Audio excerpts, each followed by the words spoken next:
Ron creía que todos los descubrimientos estaban relacionados entre sí. Él creía que si era posible que un hombre encontrara el arca de Noé, también sería posible que otro hombre encontrara las ruedas de los carros en el Golfo, y creía que probablemente también era posible que alguien encontrara el monte Sinaí.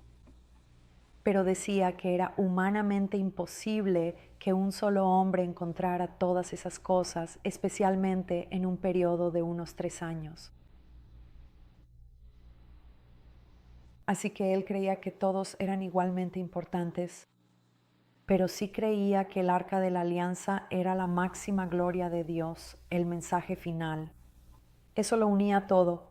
Tenía un papel que desempeñar en los tiempos previos al regreso de Cristo, y creemos absolutamente porque la Biblia habla tanto de ello que Jesús volverá y se llevará a los que son suyos.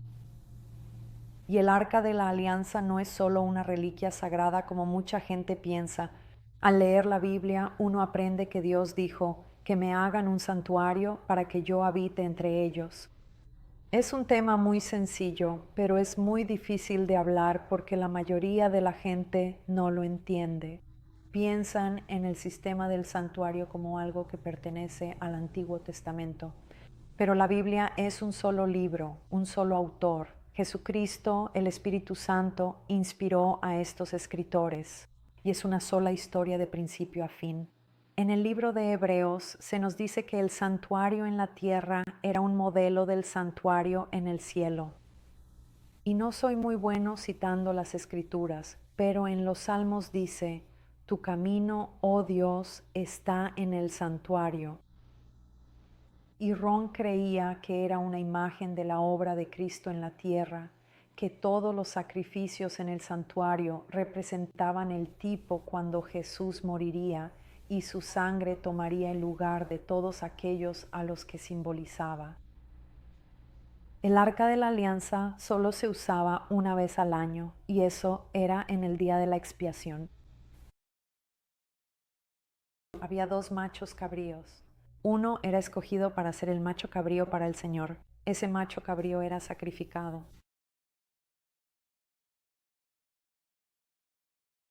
Su sangre era rociada sobre el arca.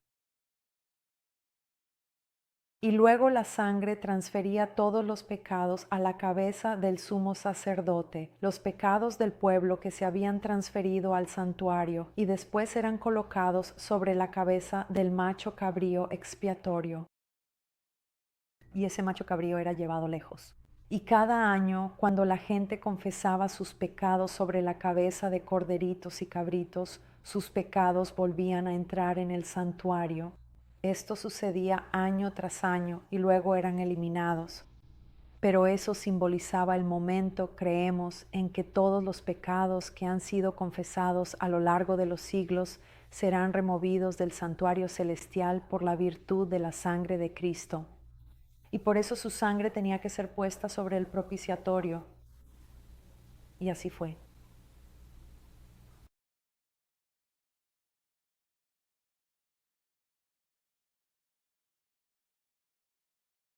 En 1989 él estaba en Jerusalén y todo empezó a salir mal.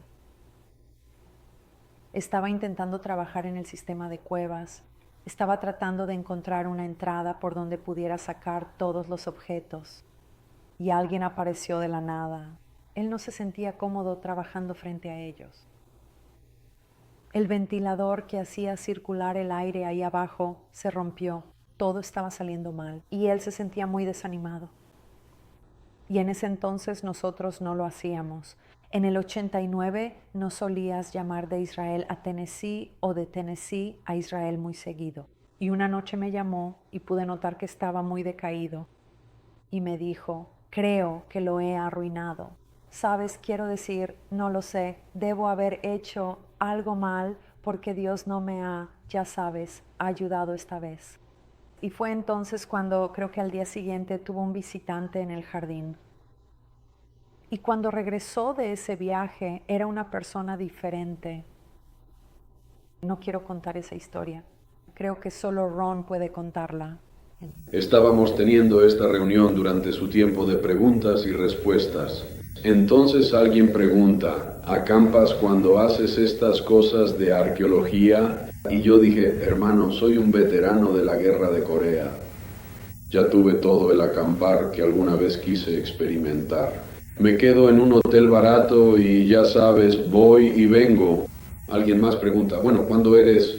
Y les dije el nombre. Dije, me hospedo en el Hotel Jerusalén en la calle Nápoles, al norte de la puerta de Neasca. Alguien más preguntó, ¿cuándo vas a volver? Y yo dije, alrededor de mediados de septiembre. Así que ahorré mi dinero, reuní a mi fiel equipo de excavación y nos fuimos. Y cuando llegué al Hotel Jerusalén, sentado en la entrada, estaba este médico que dijo, Ron, estoy aquí para ayudarte. Bueno, que Dios lo bendiga. No me pidió permiso ni nada, no dijo nada, simplemente apareció.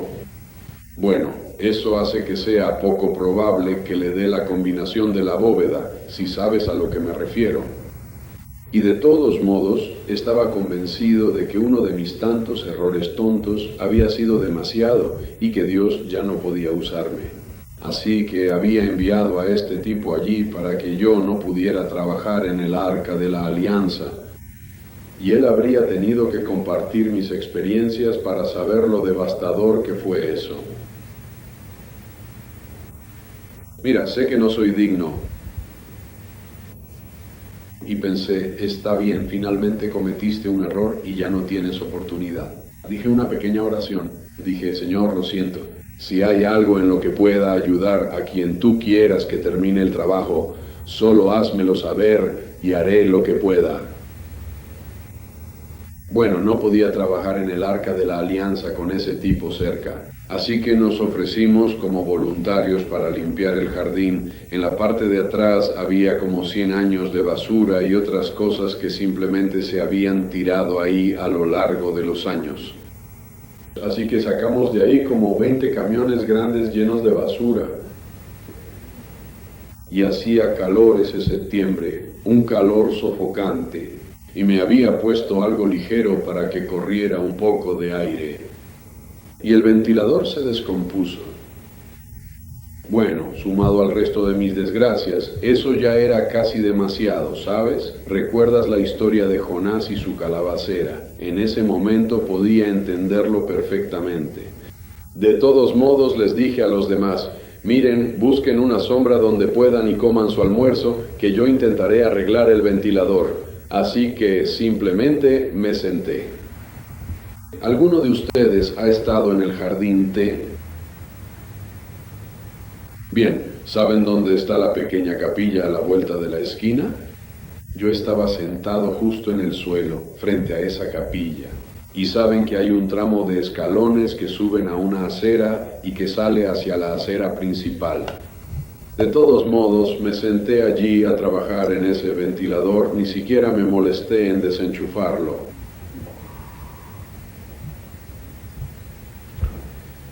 Y entonces una voz muy clara y resonante me dijo lo siguiente. Dios te bendiga a ti y a lo que estás haciendo aquí. Así que levanté la vista y este ser estaba en ese rellano. La parte superior de esas escaleras se veía exactamente como yo imaginaba que se vería Cristo.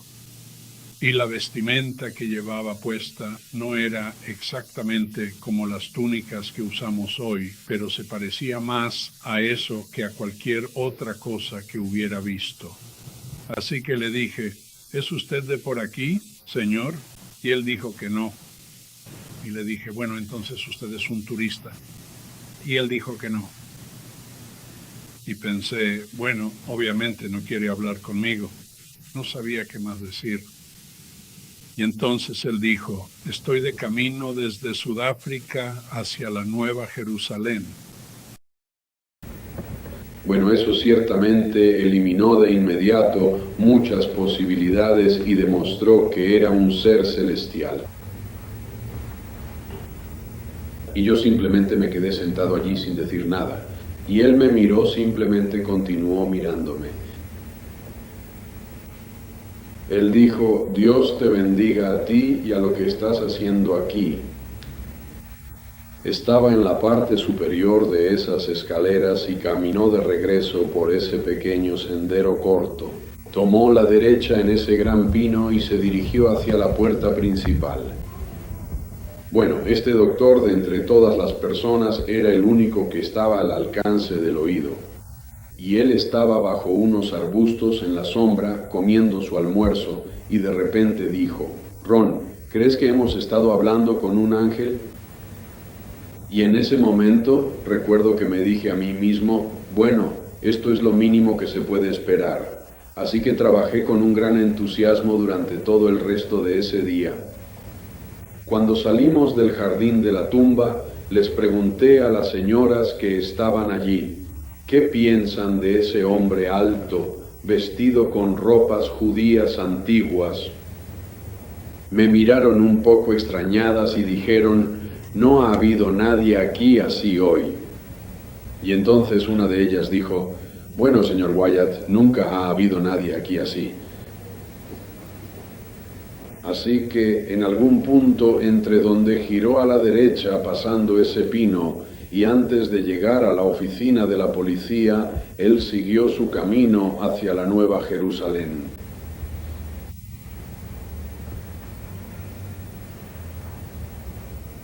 Ahora bien, amigos, que Cristo mismo haya descendido para animarme respecto a la excavación del Arca de la Alianza, me dice que esto es muy importante para Dios. Así que él creía, cuando la encontró por primera vez, que el arca y todos los objetos que halló en esa cámara saldrían a la luz. Y luego viví cuando me casé con él en 1988. Y sé que él creía que tenía que encontrar una forma de entrar en esa cámara para poder sacar esos objetos. Luego un día llegó a casa y eso cambió. Ya no volvió a hablar de eso. Y le tomó un par de meses antes de decirme que sabía que nunca iba a sacar el arca, que solo sacaría las tablas de piedra o que algún día serían sacadas. Hay 4 ángeles que tienen la responsabilidad de cuidar el Arca de la Alianza. Muy bien, la 4ª vez que entré en esa cámara, todo había sido limpiado. Todos los muebles del templo estaban en las posiciones correctas en las que debían estar, excepto que no había cortina entre el lugar santo y el lugar santísimo. Y hay una razón para eso.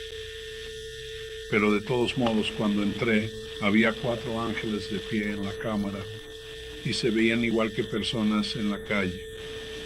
Cuando los vi, me quedé bastante sorprendido y estaba a punto de preguntar cómo entraron aquí o algo por el estilo, pero me di cuenta de que no podía moverme ni hablar ni nada. ¿Así? Eso.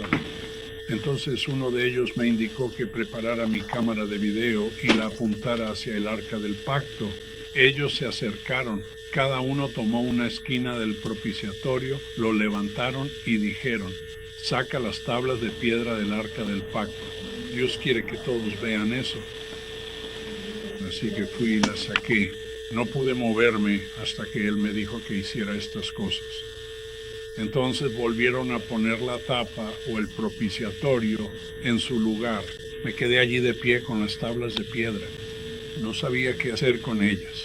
El ángel vino, las tomó y las puso en un estante al costado de la cámara. Allí detrás del Arca del Pacto, toda la pared es el cristal más hermoso que he visto jamás. Ni siquiera podía imaginarlo. Los colores del arco iris ondulan en todas las direcciones detrás de él. Quiero decir, es asombroso y sé que Dios va a estar allí. Eso me dijeron. Y específicamente, ¿qué ley? Que la gente aún no está lista para escuchar eso. Los hombres están trabajando en una ley religiosa que requerirá que tú y yo quebremos los 10 mandamientos de Dios. Cuando esa ley sea aprobada, es cuando las tablas de piedra deben ser exhibidas públicamente y la gente debe ser informada de que Dios requiere que guardemos esos 10 mandamientos, ¿verdad? Y es entonces cuando se mostrará.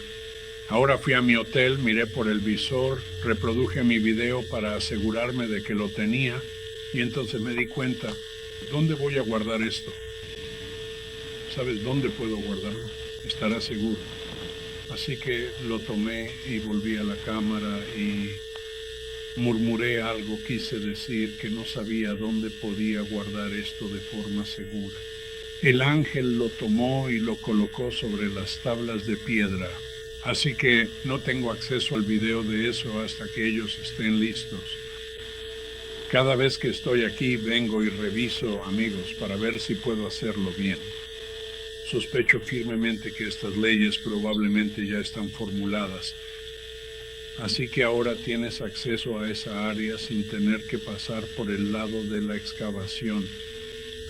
No tengo que pasar por la entrada original por donde encontré mi camino en 1982.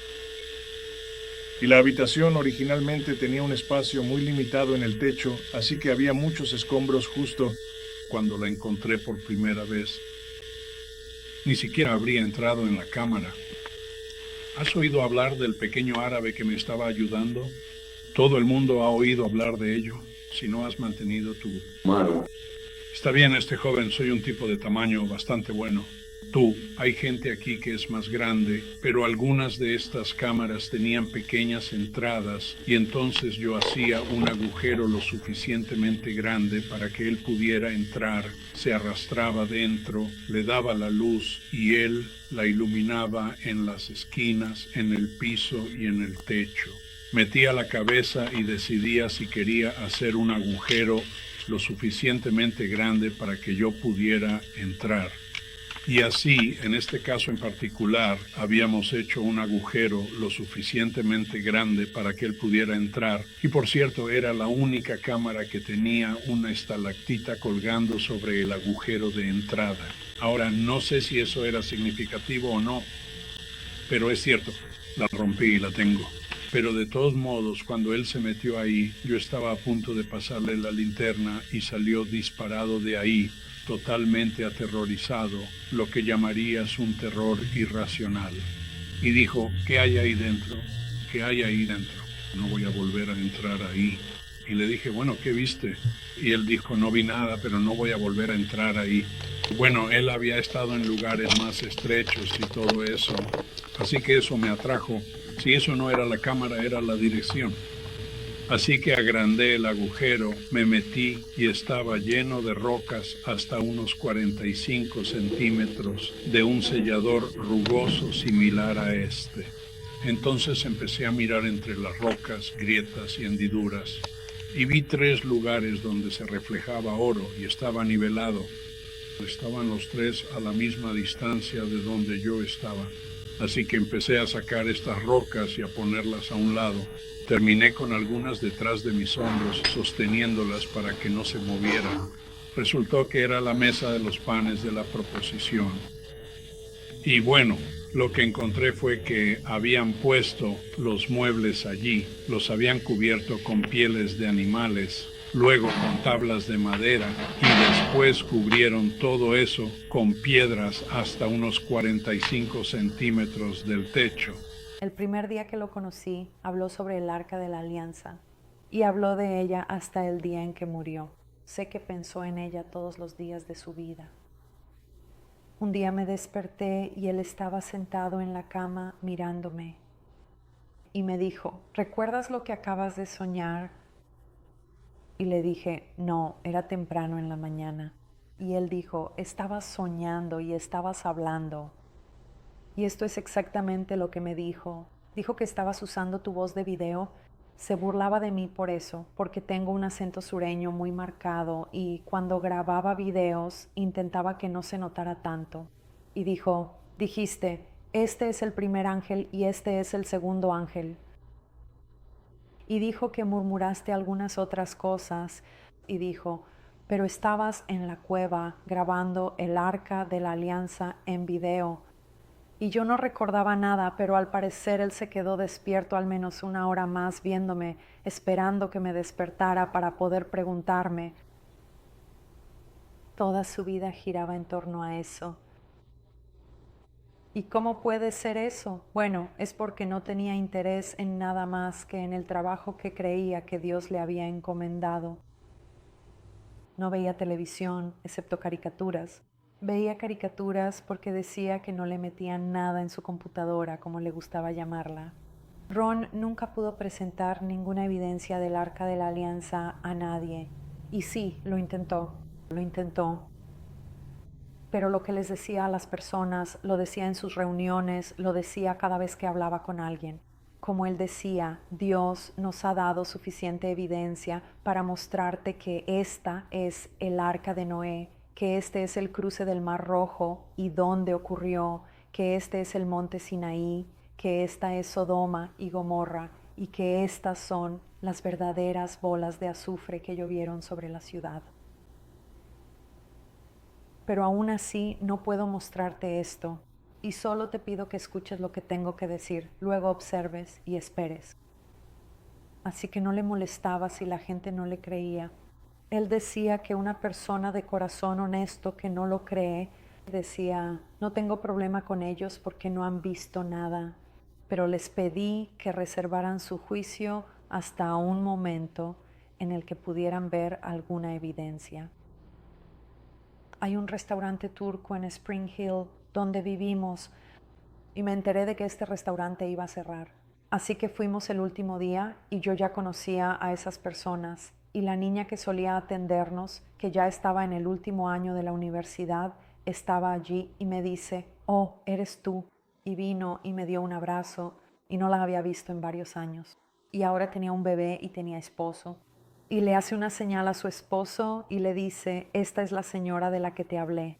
Ella estaba casada con Ron Wyatt y este hombre empezó a temblar y se le llenaron los ojos de lágrimas. Y ella dijo, este es mi esposo. Él es de Rusia y sabe todo sobre Ron Wyatt. Ella dice, ahora entiendo lo que intentabas decirme hace años, porque ella era de Eserom. Dijo que nació en Eserom, que está a solo unas horas de Debías, que está cerca del Arca de Noé, pero ella es demasiado joven, no sabía nada, se fue cuando era joven. Este chico era de Rusia y un hombre dijo que un hombre de Cruzada por Cristo había ido a Rusia a contarles sobre Ron Wyatt y sus descubrimientos. Y dijo que eso cambió su vida y que ahora era cristiano y que vino a Estados Unidos, se casó con esta chica y ahora ella es cristiana, todo gracias a Ron Wyatt. Y ella me conocía antes de conocer a su esposo. Y son historias como esa. Ron no tenía ni un solo hueso de vanidad en su cuerpo. Vanidad ninguna. Él en verdad no tenía ego ni nada por el estilo. A él le complacía enormemente escuchar estas cosas. Tú ya sabes, el hecho de poder ganar almas sin importar en absoluto quién fuera el que lo hiciera. Él decía que la única razón por la que su nombre tenía que estar involucrado era porque esa era la única manera en que la gente sabía que esto lo había hecho Dios y no el hombre. Y así, uno de estos días, cuando el Señor regrese, Ron, tendremos la oportunidad de conocer todas estas cosas. Y sé que Él estará complacido, pero dudo que en ese momento esté pensando en otra cosa que no sea estar con su Señor y Salvador,